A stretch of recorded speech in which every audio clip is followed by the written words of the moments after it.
And looking at the Victor Showmaker, so wanted to prioritize that for him. We'll see what KT look to go for here. They're going to early prio the center and then go for the Xin Zhao. So I feel like Xin Zhao priority has dropped off a decent amount in recent times, but two pretty high up in the tier list picks for KT here. And now what is Lucy going to take in response? A lot of the junglers taking off the cards that we typically see. Wukong is still available, but not looking towards that right now. Smolder answer into center. Match scaling with scaling. Yeah. Looking to deny the center Nautilus, which is a really common combo. You do run the risk of playing into center Tom, though, by going the Nautilus here. Center Tom is definitely strong. But they might just... KT could just pick mid. Could just go for that Scion, which is available. And especially so far, you know what? This game definitely leaning late, I would say. So picking up a Scion might be a good idea here. Second rotation, I think KT could be looking to ban away. Like, I mean, Shiwu could play a best into this. Any other player, and I might think maybe an Ornn would be picked on the Scion. I don't know if Shiwu was going to do that, though. They do ban away the Wukong from Lucid. I would think maybe the Tom would be a good ban from DPLUS. We saw Peter play that before as well to great effect. I also think the Alistair yeah, could be a great ban as well. Instead of banning the Orianna. So they're targeting BDD, which, I mean, that's not a bad idea. He is playing very well, but Duckdom is also playing really well this series. So if you give Duckdom a really strong lane, alongside of Peter's support, I think there's a lot of things to consider here. Don't mind the Orianna ban at first, but... Yeah, one thing with the Smolder is obviously once he gets to his stacks really strong, but Senna does outrange him, you know, even though he obviously does a lot with the rapid fire and the burn, and they're like he does like a lot of damage with that singular proc. Like Senna will eventually just have longer range, so if you end up with a Tom in the later stages, it can be really, really hard to deal with that, especially since you don't know what you're dealing with in the mid lane yet. They go for the Gnar ban, thinking it's a Scion in the bot lane, but this was only really a thing when it was Senna support. Yeah. And like, you know, it's farming Senna now. I really don't think they're going to play Senna support and farming Scion in the bot lane. I guess that's what they're really worried about, but that just feels like such a... You just gave Peter Alistair. That feels like such a throwaway ban. That feels like such a throwaway ban. Yeah, and we've said that before, but this one is like... next level throwaway ban. Like, there was no way they were going to play that. I mean, I know that, like, that was a thing when it was support Senna was the meta, and I feel like it was always going to be, like, the Alistair R4 comes out, and now you have Senna Alistair, which I'm going to be real, these were, like, two of the strongest picks on the patch in the bot lane. Shiwu, he doesn't look very happy about it. He feels forced to play Ornn. Yeah. Which, he's your best performing player right now, and yes, you can make plays with Ornn, but it's not exactly in his wheelhouse, and you're kind of playing around aiming and Showmaker with this Ornn pick.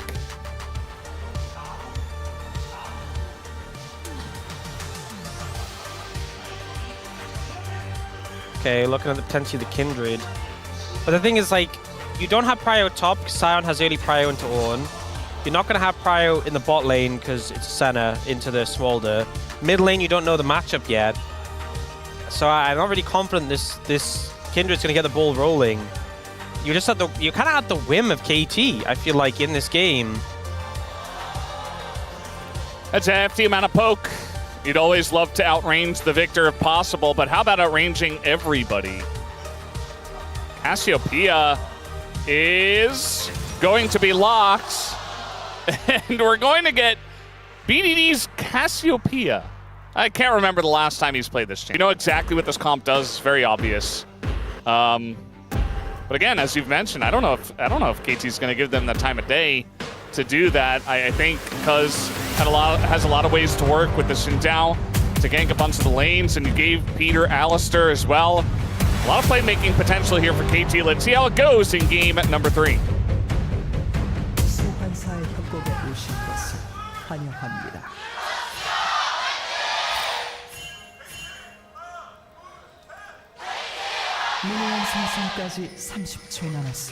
Alrighty, here we go. Game number 3. DPLUS looking for something level 1. I mean, that's the thing as well. Both these teams have a ton of scaling aspects. And again, I gave the edge to DPLUS, but I think KT have more early pressure, and that's going to be the more important thing, rather than who has like a slight edge in the late game. Peter went in for another auto, and he will live and get the ignite. Yeah, Peter went Aftershock here, which is not that common for Alistairs. We've seen a lot more Glacial Augment Phase Rush sort of vibes in the Alistair, who can have to be tanky, but I guess maybe concerned about the amount of damage that comes through. Aiming did get 2 stacks there. Off the passive. Duck Dom got 1. Yeah, but aimings are harder to stack, so it's like... Especially early on. Someone calculated how much each stacks are worth relative with like how, how hard it is to stack them. Yeah.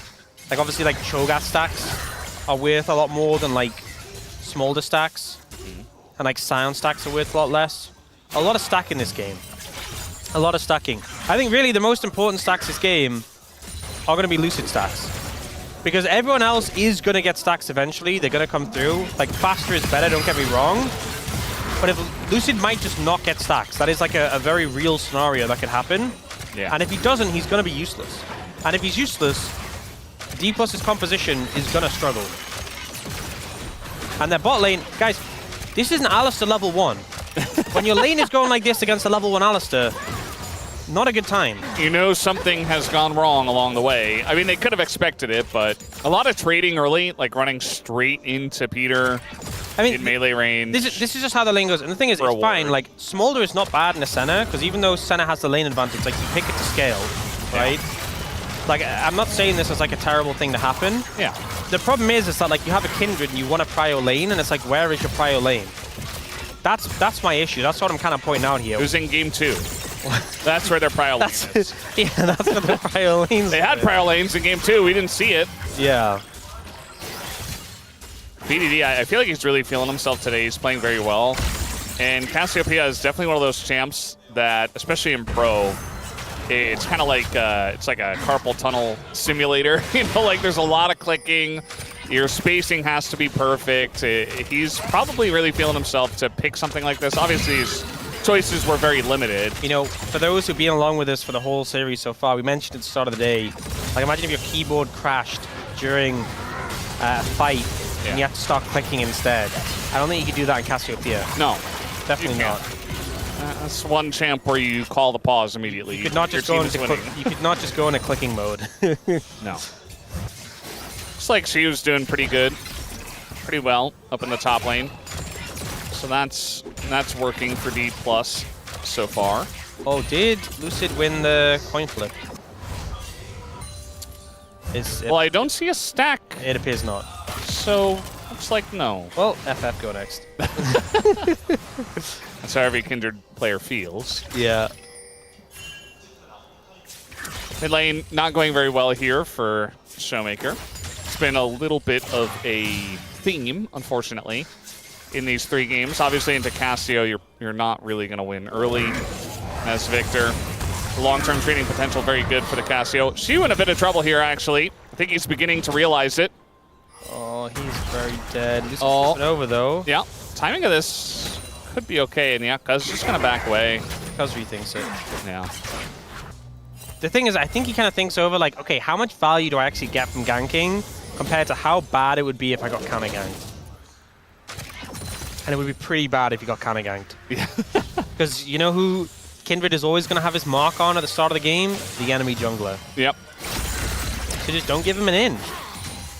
It does kind of play into our lack of action feel in this game. Yeah, this is very chill game vibes to sort of see how things go. You know, give it 30 minutes. This is kind of, you know, this is only game 3. I remember this was like, it was the final game of the LCK Cup when it was HLE against Genji. Yeah. And we got like the Aurelion Soul game. Yeah. From Chovy. And we were like, we're going late. And we did. Nothing happened for like 30 minutes. A little bit happening in the bottom lane, but mostly just trading for stacks. Lucid is here. And then he's like, no, I'm not. I was never here, actually. Looking. He's just watching. He's just looking at them. Look at him in the bush looking at them. It's not very nice. It's like in the cinematic, right? He's just watching, waiting to see if someone dies. Yeah. Oh, no one's close to death. Okay, I'm leaving. Cuz gonna put down a ward, maybe threaten to start this dragon. It is an early ocean, which, I mean, there's not a lot of trading, but it's still going to be good just for exerting a bit more pressure in the lanes. As we're getting some information, the last time BDD played Cassiopeia was 2022, March 5th, when he was on Gnomeshin, playing against Bro. His overall win rate on Cassiopeia is also 20%. He is 1-4. He's only played it 5 times. Obviously, the majority of League of Legends in his career has not been fearless, so kind of makes sense. This hasn't been a very popular pro pick, but see him play it at least a couple of times, up to 5 times, and not be too successful in it, and then pull it out in this situation is pretty interesting. Yeah. I guess maybe something he was practicing specifically because of Fearless. And I feel like Cassiopeia is one of these picks where, you know, there's definite weaknesses to the champion, right? In the fact that it lacks range and it lacks wave clear, but it also is so good in the right scenario. It's one of those picks where, you know, into short range champions, into, you know, melee champions, into more bulky champions, it does really well, which is why it kind of is one of those champions you see enabled by Fearless in particular. Yeah. And, you know, he had some other choices, like he could have considered the Xerath, which he hovered. I think that Xerath kind of struggles into Ornn at times, so maybe just didn't want to go for that. Maybe he felt like it wasn't enough consistent damage, because if you're just Xerath and you're just like in a fight for a long time, you're gonna... I would not pick Xerath into Ornn. And also, into like Smolder Kindred, it's so hard to actually like reliably hit them. Yeah. They just move, they flap around. Well, and Cassio can stop that. Smolder does, you know. With her miasma. I also think like if you Kindredal and then she just throws down the miasma on it, it's horrible. Yeah. Horrible time. Other choices could have been like, what, Syndra, but again, that's kind of like a spiky champ, and it's not going to have a lot of late game power. Like, and we're just locked into scaling, apparently, you know? We're just scaling, because why not? They already had Senna. They already had Sion. They're playing into scaling. So they're like, well, either we look for the best scaling champ, or we just kind of get something that doesn't fit, that I'm better at. So he just kind of went for the Cassio. This makes sense. I mean, again, I feel like he's really playing well today, and the Cassio is a champ where you're going to need to play very well. And Miasma also good into Ornn. You know, if he throws down an ult and you're nearby, you just drop that on him. He can't ult. Well, he can't do the second part, at least. So, a lot of different angles for the Cassiopeia strength. I think it was a good call, outside of the fact that he hasn't played it very much, and he's 1-4. She was not having fun on this lane matchup. You know, like early levels, we often see Sion bully Ornn out a good amount. But normally I feel like when we get to this point, the Ornn handles it a bit better. And she was just, he's not having fun. Oh. Looks like maybe he missed that cannon, and a bit of damage is going in onto BDD. Hook is just joking. He didn't actually want to BDD engage. didn't actually do the walk strategy there. That was the slither strategy, you know? Oh, yeah. It's a little bit different. Yeah. Slithered away. Yeah, maybe you might think, well, maybe if BDD had bought boots, he would have been able to dodge away faster. But actually, little tidbit, Cassiopeia cannot buy boots. Wow. Did you know that? I did, yeah. Okay, so I did know that. Cassiopeia can't buy boots because she's a snake. Why can Nami buy boots? You know, I don't have the answer for you. Make it make sense. Where's the consistency, you know? Some things just don't make sense in League of Legends.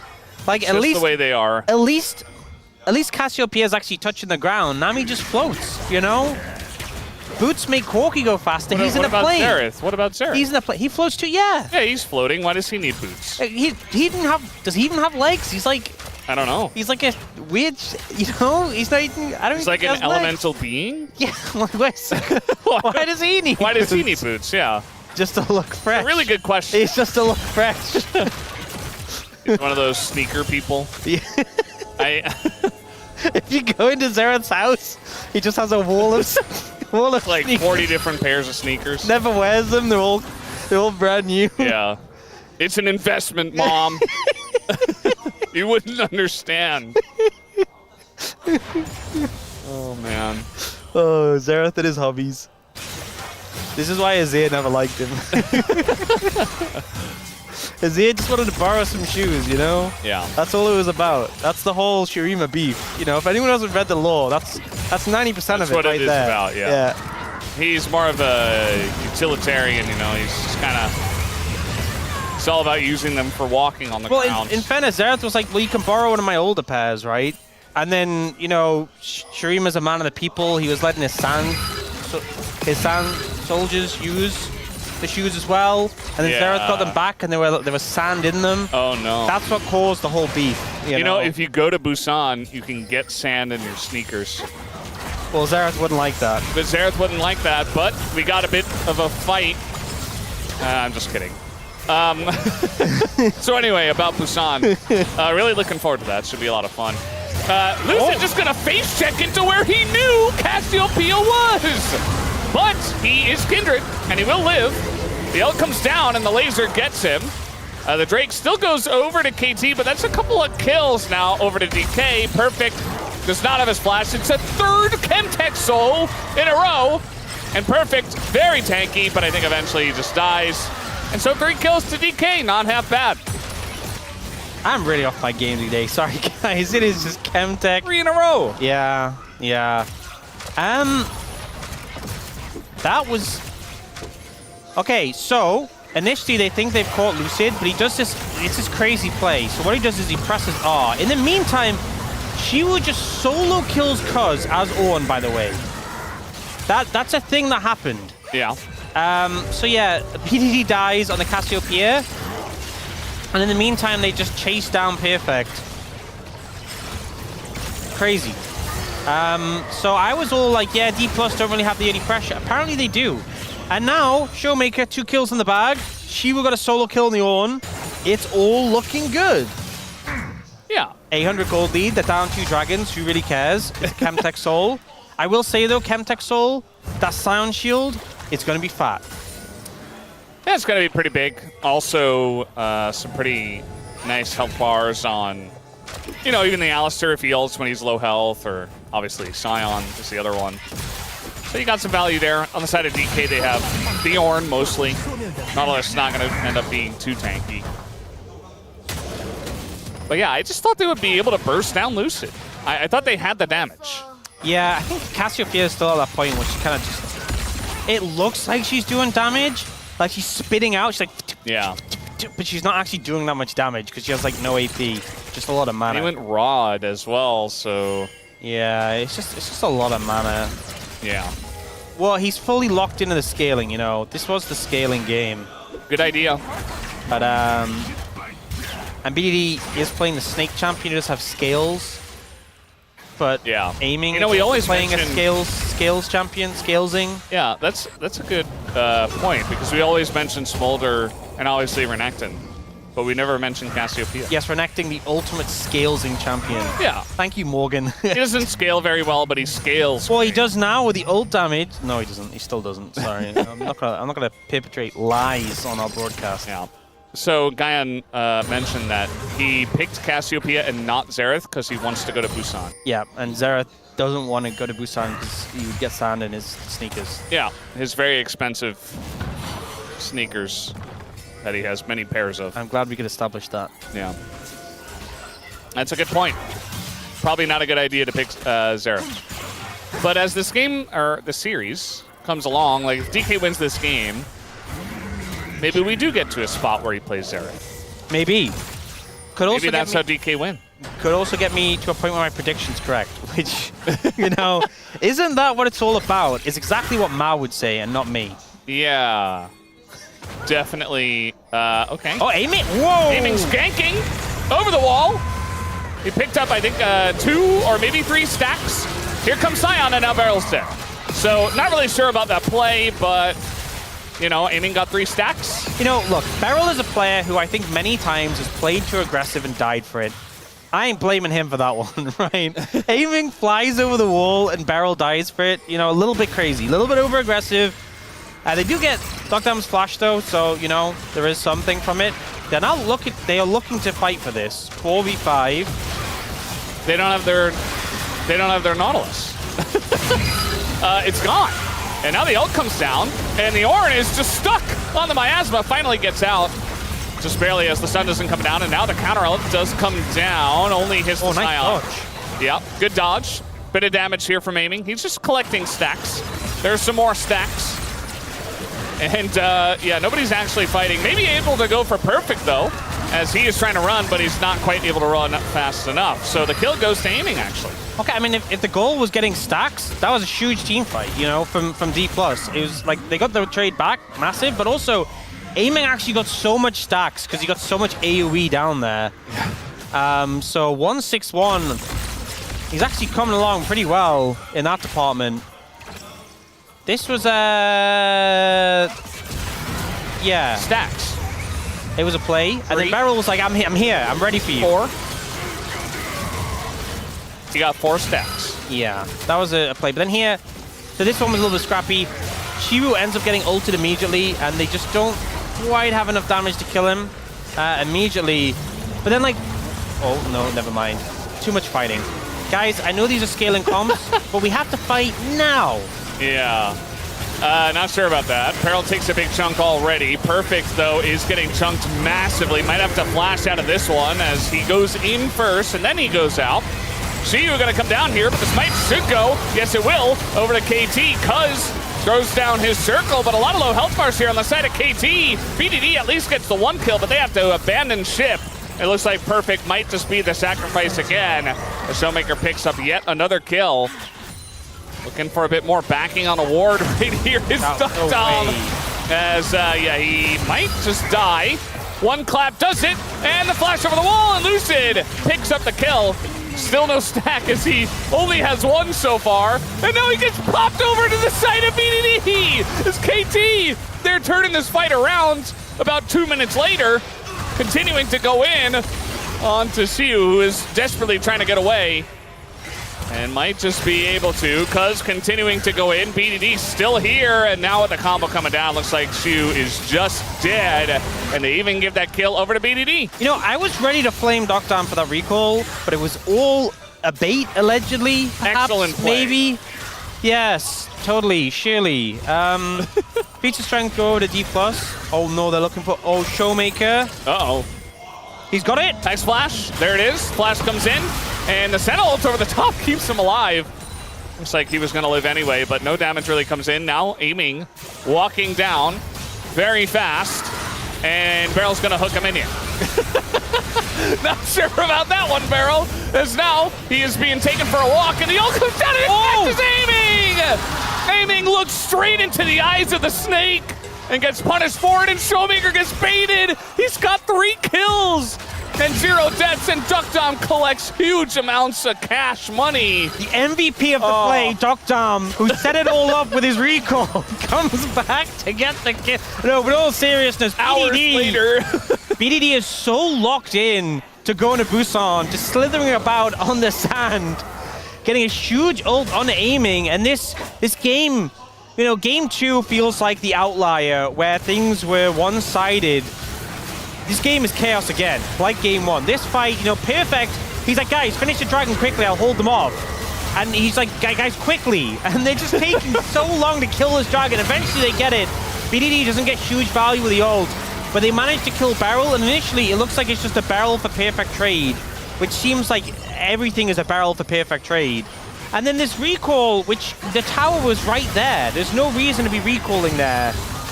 But he just survives thanks to the barrier. Lucid flashes in, which he ends up regretting because Peter just knocks him straight into the BDD. And then it just... Moments later. You know, Beryl... aiming, no! He hooks a minion, aiming turns right into the ult. Peter was a... You know, we didn't need to see any more. Honestly, I think we've seen enough of that fight. It was... I'm glad it's over. Well, now KT ahead. They have 3 dragons in pocket. They don't have the feats of strength, but I don't think they're too bothered. They're just setting up the Arakan. BDD nearly had the Rod of Ages, but Aiming nearly has his full stacks, which is a big spike they definitely need. Yeah, I mean, 16. No reason to rush for the Arakan. I like what KT are trying to do maybe before he has his stacks, but Rift Herald's still in the game. And it looks like they are going to have the ROLSTER piloting this one. Not going to do any missing maneuvers here. As now, Xiu goes in and he just kind of dies. No follow-up. Gets burnt down. And Perfect is also getting burnt down, giving a bunch of stacks over to the Smolder. He has hit his threshold, Aiming very scary now. But they just lost their own. So, definitely not helping in this situation. And Aiming still very squishy. I mean, that's one of the things with Smolder now compared to old Smolder, is that you're so much squishier because you have to go the crit build really to represent real damage. And so, yes, he's doing a lot, but he just feels very squishy and vulnerable. They will move the Arakan, it will be taken. And by the way, I do want to mention something. So we've been talking a lot about stacks and how the person I put the most emphasis on stack-wise, the person I said really needed to have stacks, was this Kindred. I don't know if you saw how many stacks he has, Brendan. I did.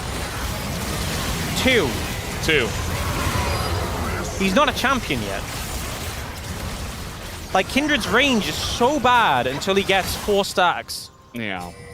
And So, we're like, 22 minutes in. Yeah, he is just not he is an ult bot. He is literally an ult bot at this point. He's heading on Cuz the whole game, and understandably so, but they have not been doing a good job of killing Cuz because, well, he's got him perfect now, which is honestly definitely the best target, but he needs 4 stacks to be useful. I mean, ideally you'd want more, but he still doesn't have 4.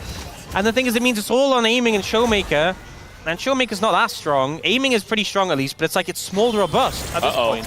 He got the Scion flank, and he's going to start running the opposite way. Nice little knock up here on Xiu, who once again is just being bullied. So much damage coming down onto him already. At least he's able to get his ult off. He's in the Kindred, but Peter's in the backline, knocking everybody up. And now the follow-up comes in from KT. Lucid is dead, and Perfect just chases them down.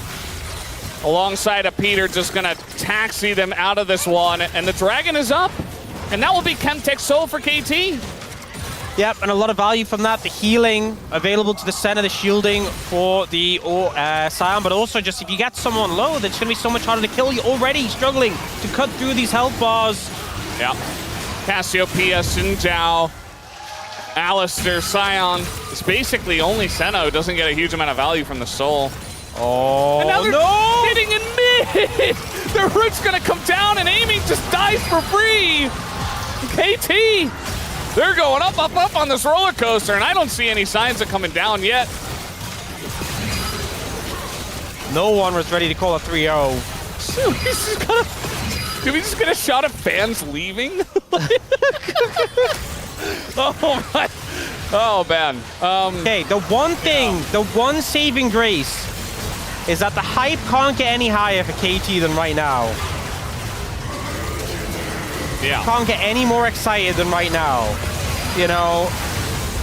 But I ain't feeling that. I ain't seeing the lines. I'm not gonna lie, Brendan. Yeah. It's looking rough. DK are outplaying the curse, I would say. Yeah. Honestly, Aiming's trying, but there's not much you can do in that situation. I just think, you know, I said it. Yes, this is a sort of composition where you can spawn in at like 40 minutes, and Lucid can spawn in with like 20 stacks or something. Great, but you didn't, and there was no avenue to get those stacks, and Cuz didn't even opt into plays that gave you the stacks, and KT also played like most of the earlier game and mid-game better, honestly, and then you ended up here, and now, you know, Doctam outranges your entire comp, your Kindred is useless, Cassiopeia is giga-fed, and Aiming can, like, once every rapid-fire proc, he can do something, and he puts a little burn on your team. And then Doctam presses Q and out-heals that burn. That's it. Yeah. That is the situation. Hex Flash from Peter. They got 2 control wards, the same amount as the amount of stacks that Lucid has in this brush. Nice. And we're just settling our way forward here. A little bit of stealth maneuver from Duckdom and Peter, but Okay, well, they I was going to say something positive, but I couldn't think of anything. they can really burst down this Baron with the Cassiopeia. Yeah, they need to try and contest this. This is the only time you're going to get a good fight. It's pretty rough to do so. You see that even BDD isn't doing damage to the Baron. They're just allowing Duckdom to chip away at it. Yeah, they're pulling off. Lucy does a decent angle. Oh, the heal, engage. Heal engage almost creates some more action. We've had a lot, actually, for a game that has so much scaling. It's just the way it's going in this series. Drafts don't matter sometimes when it's DKKT. Well, it's because they're both scaling, so they're both like, hey, we can't let them scale. They're doing the Baron. Oh, this is... Guys. Just send it, send it, send it, send it. You gotta send it, you gotta send it. Nope, they're backing away. They're turning kill onto the the TP. This is a Kill him. Scion. Just kill him, kill him, kill him, kill him, kill him. Yeah, they might be able to. He's gonna ult out of the stun, and he is supremely tanky. Yeah, they do no damage. And now Shiyu is taking a lot more on the left side here. He might be able to get his ult off, which does a decent amount, but you can see the rest of DK is just running away. And now that Miasma is down, Shiyu didn't even have flash. The follow-up from Peter is huge. It is going to keep them around. Big ult comes through from Beryl, and now you've got them in place. At least the one kill does go their way. Nice look away from Lucid, but that is going to be the ult down from the Kindred, the ult bot. The follow-up hook from Beryl is big, but it's onto a Scion, and that is not going to be big at all. And now the follow-up here on the Lucid. Look at the range right now from the Senna. Just turreting them down. And now they can turn to look for this Baron. Honestly, that would have been a good fight if the goal was closer. You could see the low health bars, you could see the burn so close to coming through, the execute nearly there, the damage, trying to make progress, but just not quite enough. They couldn't cut through the health bars, and KT able to survive and take the Baron, and now Elder in 2 minutes. You know, DPLUS might have one Elder Dragon, but KT looking likely to get 5 in a couple of minutes, and here, they just don't cut through fast enough. Perfect's so tanky. Whereas Lucid just gets, like, BDD isn't even hitting him, and he's getting shredded. Yeah, and then Peter gets his head. I mean, even Peter feels, when he ults tankier than Lucid, he does get shredded there by the 2 damage Vin. That was a nice dodge from Lucid. He does so much work to survive here. Imagine if he was a real champion. Yeah. Imagine if he had stacks. Oh well. They barely get away. There was a chance that Aiming and Lucid died there, but they just flutter away. And still 2 stacks for the Kindred. 1 minute to figure out. And it's a level 14 horn, so not even that many ornaments to pass out. In fact, there's 1. Yeah.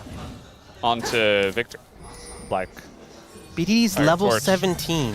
Perfect's level 60.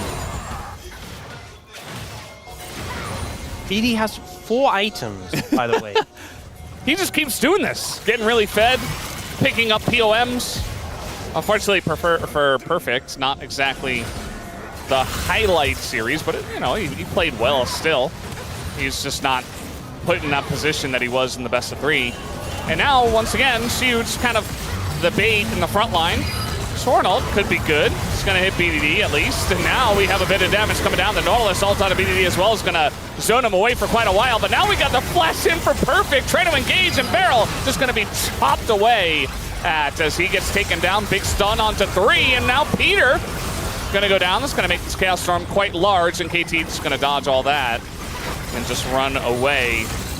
Elder Drake is now live. And the burn is beginning to hurt here from the side of Aiming. That's a huge one. And you do see some healing does come in from Duckdom, but DK now positioned here on this objective. Getting a decent amount of poke, but the problem is there's so much sustain from KT. Shiyu needs to be so careful. Yeah, he's going to get slowed up there at the end there as well. Just barely gets away. Center sustain is getting so much work done. Oh, Lucid, do not. Uh-oh. Uh-oh. We got the angle, the Mega Cone, and he got ulted and taken down. A bit of damage does come out from Aiming and Showmaker. They've still got mana. But the sustain that you mentioned and blue buff here for KT, BDD is going to get out of the stun. Pretty important. And now we got the wraparound. We got the wraparound once again. He's not going to hit anything except the wall. And he should be going down here. So now KT in a weird spot. Beryl respawns, as does Peter, but still kind of a wonky one. Okay, they both have TP. Showmaker and Aiming going to recall and TP back in. Lucy's going to spawn in 15. What? Okay, we just reset. All right, Aiming, round Lucy's going to 2. be back up. Wait, Lucy's going to be back up and Perfect's not going to beat. So DPLUS actually going to be able to get position on Elder? Should be able to. Yeah, oh. Barrel ran out of It looks control so wards. doomed for DPLUS, kind of, maybe, but not really. Yeah, I mean... By the way, aiming is 400 stacks. Yeah. If Aiming and Showmaker are still alive in a fight like that and they can just kite you out, like, yes, the Senna healing is great, but eventually it's going to start to hurt. Also, level 16 for Showmaker is huge. The Arcane Storm is doing so much damage. Lucid is still 2 stacks, though. He is just a smite in a dream. Wow. Well, he can live with his ult to maybe get in. No. He's not living. His ult is to stop Cuz's smite so he can smite himself. That is... Lucid's job is to kill Elder. Yeah. They almost broke through Perfect Shield. They didn't quite do that, though. And we go again. We'll engage. Randuin's slow? Yeah, Randuin's going to keep him around. All of these fights feel like endurance races right now for both these teams. Bit of damage goes on to Xiu. And, okay, so now the blue buff is gone. You can see that... Is it just Smolder Diff? If no one takes Elder, aiming is just going to be the Elder. All right, we're trying to ult Duck Dom. They're not going to be able to do so. And aiming is still the Elder. He's doing a huge amount of damage. Cuz is doing the Raptors. He's a jungler at heart. Got to get my farm in where I can, you know. It's all about this Elder still. Guys, my CST stat. Gotta keep it up. Nothing has changed.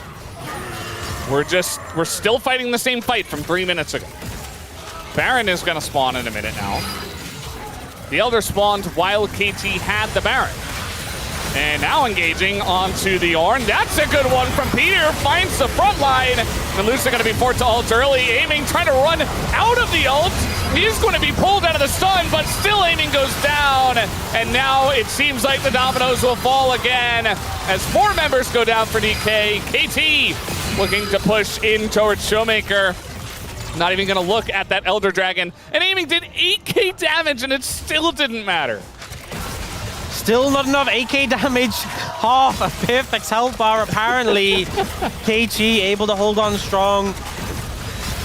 Gonna finish this one with a 3-0 and start their run through the gauntlet towards Busan. Yeah, I mean, KT looking like a very scary team after this one. Not sure how much of it was their great play and DK's not so great play, but it's still a 3-0, a clean one. Nothing to see here going at KT ROLSTER. Their first spot in the gauntlet is secured.